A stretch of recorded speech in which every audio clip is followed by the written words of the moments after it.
Life time science நேர்களுக்கு வணக்கங்க. இப்போ நம்ம பார்க்குறது கேட்டிங்கன்னா, ராகு கேதுவை பொறுத்த மட்டும் இல்லைங்க.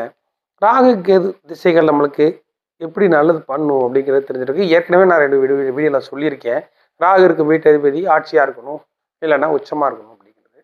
அதுக்கு அடுத்தபடியாக இப்போ நம்ம ஜாதகத்தில் இப்போ உங்கள் ஜாதகத்தை நீங்களே எடுத்து பாருங்க. இந்த ஜாதகத்தில் லக்னத்திற்கு நட்பு கிரகங்கள் வீட்டில் ராகு இருக்கான்னு பாருங்க.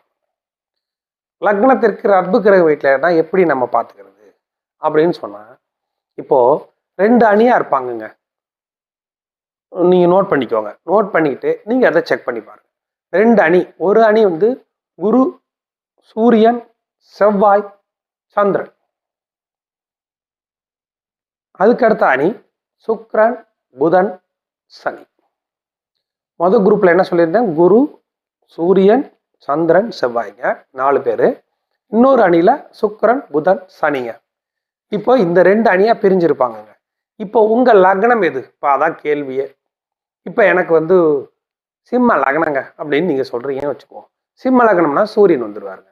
அந்த சூரியனுக்கு நட்பு கிரகங்கள் யாரு? குரு, செவ்வாய், சந்திரன். இந்த வீடுகள்ல ராகு இருக்கணுங்க. இதுதாங்க கணக்கு. இந்த வீடுகள் அவரோட நட்பு வீடுகள், லக்னாதிபதிக்கு நட்பு வீடுகள்ல ராகு இருக்கணுங்க. அது 3, 6, 11 வர்றது ரொம்ப யோகங்க. இதுதாங்க கணக்கு. அது எப்படி வருது அப்படின்னு நீங்க பார்த்துக்கணும். அதுல பார்த்தீங்கன்னா தெரிஞ்சிடும். ராகுவா இருக்கட்டும், கேதுவா இருக்கட்டும். இப்போ உங்களுக்கு ராகு திசை நடக்குதா, கேது திசை நடக்குதா? அப்போ அவங்க இந்த அணியில, உங்க லக்ன அணியில எந்த அணியில அவங்க இருக்காங்க? இல்லைங்க, அவர் வந்து இந்த லக்னத்துக்கு இல்லாம வேற அணியில இருக்கிறாருங்க அப்படின்னா, அந்த லக்னம் வேற அணியில இருந்தால், வீட்டுல இருந்தாலும் அவரு கெடாம சுபகிரகத்தோட பார்வையில் இருக்கணுங்க. இதுதாங்க நீங்க பார்க்கணும்.